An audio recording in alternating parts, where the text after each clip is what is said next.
सुदामा जी महाराज गरीब हैं, दरिद्र नहीं हैं। उनकी घर की स्थिति जानते हो कैसी है? महलों की बातें दूर रही, तन पर काफी कपड़ा भी न था, भर पेट न भोजन मिलता था, चूल्हे पर साबुत तवा न था। कंगाली की ये हालत थी, बहुधा उपास हो जाते थे, मन में संतोष रख कर के हरि भजन प्रेम से गाते। कैसी थी सुदामा जी के घर की हालत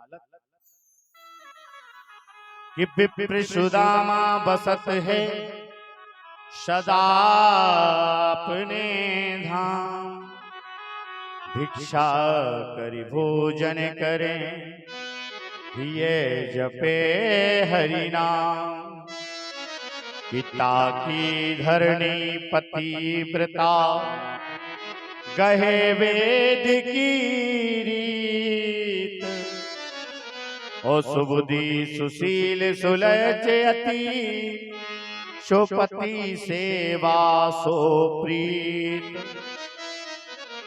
हमने कहा था ना, तीसर सुख हो कुलवंती नारी। आज यही है। सुदामा जी के घर में कुछ भी नहीं है। कैसा है? सुदामा जी के घर पे छत तो है, लेकिन जितनी धूप आती है ना, जितना बरसात का पानी आता है, वो सब घर के अंदर आता है। चूल्हे पे महाराज जो मिट्टी का तवा है ना, वो भी फूटा हुआ है।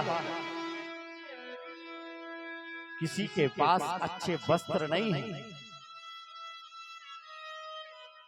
फिर भी उन्हें असंतोष नहीं है। हम लोग कहते हैं ना, ब्राह्मण को संतोषी होना चाहिए, है? तो ये संतोषी ब्राह्मण है, ये संतोषी ब्राह्मण है। घर में कुछ नहीं है, फिर भी भगवान का भजन करते हैं। हरि नाम हृदय में रखते, 5 घर भिक्षा मांगने जाते हैं, मिल जाए तो अच्छी बात, नहीं मिले तो और अच्छी बात। कभी लेकिन ये नहीं कहते कि भगवान आज आपने मुझे कम क्यों दिया। आज का प्राणी तो ये कहता है, खूब फसल हुई हो, खूब बिजनेस चला हो, लेकिन कहेंगे महाराज इस बार व्यापार अच्छा नहीं चला, फसल अच्छी नहीं आई। लेकिन सुदामा जी ऐसा नहीं कहते, बस जो मिला उसमें प्रसन्न रहते हैं। सुदामा जी महाराज का जैसा स्वभाव है, ऐसे ही इनकी पत्नी भी है। नाम जानते हो क्या है? सुशीला। यथा नाम तथा सुशील है, किसी प्रकार से कोई असंतुष्टि नहीं है, और पति सेवा करती है। जो भी आया उसको सुंदर सिद्ध किया, परमात्मा को भोग लगाया, गौ की सेवा की, उसी में से देखिए फिर सबको प्रसाद मिलेगा। पहले बच्चे खाएंगे, फिर स्वामी जी खाएंगे, फिर सुशीला खाएंगे। कभी कभी तो ऐसा हो जाता, भिक्षा में कुछ भी नहीं मिलता, जो कुछ है बच्चों को खिला देते। एक दिन तो एक चावल बचा, एक चावल का ठाकुर जी को भोग लगाया, आधा चावल गाय को दे दिया, थोड़ा थोड़ा बच्चों को दे दिया। सुशीला बस एक निवेदन करती है कि स्वामी आप कहा करते हैं ना कि हमारे मित्र कौन हैं? द्वारकाधीश कृष्ण, वो तो बड़े धनवान है ना। अरे आप मित्र के पास क्यों नहीं चले जाते? मित्र के पास जाइए ना, मित्र से कहिए बस हो सकता है आपके सारे कष्ट दूर हो जाएं। लेकिन सुदामा जी कहते हैं कि हम किसी के सामने अपना दुखड़ा नहीं सुनाएंगे।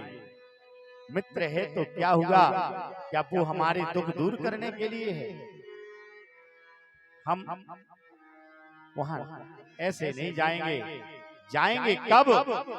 जब वो हमें बुलाएंगे। लोग बाग कहते हैं ना, महाराज बद्रीनाथ चलिए, तो कहते हैं हम बिना बुलाए नहीं जाएंगे। तो ऐसे ही सुदामा जी हैं, बिना बुलाए हम नहीं जाएंगे। भगवान भी देख रहे हैं कि कब तक नहीं आते। आज लेकिन कन्हैया ने विचार बना लिया और भाव बना करके चले आए। आकर के कहते हैं, क्या यही सुदामा जी का घर है? क्या सुदामा जी का घर यही है? सुशीला जी अंदर से आई। हाँ हाँ महाराज आइए, आप पधारिए। एक आसन लाई। वो आसन 6 जगह से कटी पिटी थी। वह आसन 6 जगह से कटी हुई थी। उस आसन पे कन्हैया देख करके बैठे, मेरे मित्र के घर की हालत है। बैठी, मैं आपके लिए कुछ स्वागत के लिए लाती हूं। क्या लाई? एक फूटे हुए गिलास में, घर में एक गुड़ की भेली भी नहीं है। जिस गिलास में जल लाई ना, वो भी 3 जगह से चटका हुआ है। एक तुलसी का पत्ता डाल दिया। मेरे प्रभु तो तुलसी में संतुष्ट हो जाते हैं, लेकिन मेरे कन्हैया समझ गए कि मेरे मित्र के घर में एक गुड़ की भेली भी नहीं है। कन्हैया बोले, मैं गया हुआ था कहां पे? द्वारका। द्वारका से द्वारकाधीश श्री कृष्ण ने कहा है, क्या कहा है? कि मेरे सुदामा मित्र रहते हैं, उनसे जाकर के मिलना और उनसे कहना कि द्वारकाधीश श्री कृष्ण ने बुलाया है। अच्छा, द्वारकाधीश श्री कृष्ण ने मेरे पति को बुलाया है। बार बार भगवान कहे गए कि जरूर भेज देना आप। यहां जैसे ही सुदामा जी आए, सुशीला ने कहा, आपको पता है आज एक संत जी द्वारकापुरी गए हुए थे, लौटते में बता के गए हैं कि आपके मित्र श्री सुदामा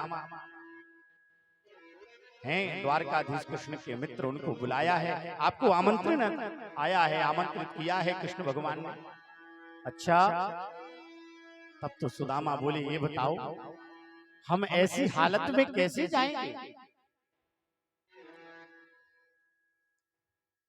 और कुछ भेंट के लिए भी तो नहीं है। सुशीला बोली, वो आप छोड़ दीजिए मुझ पर। सुशीला गई, 5 घर से चावल मांगे, एक अपने साड़ी के पल्लू को फाड़ा, उसमें चावल रख दिए 5 मुट्ठी, इसको ले जाइए। सुदामा जी चल दिए। कृष्ण गोविंद गोपाल गाते चले,